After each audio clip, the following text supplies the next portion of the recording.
video, we're going to take a look at how to download a YouTube video.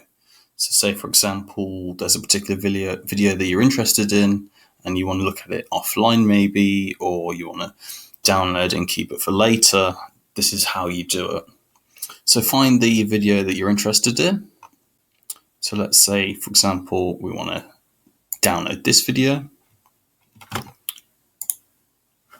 All we're going to do is copy the link at the top, and then we're going to go to y2mate.com. So y, the number 2, mate.com. And then we're going to paste in our link here. And it's found it. So the how to loop a video.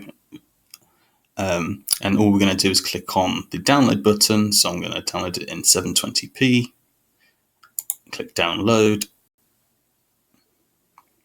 And our file has downloaded. It's now in my folder. And then if I open that, I can play it anytime that I want. So that's how you download a YouTube video for free.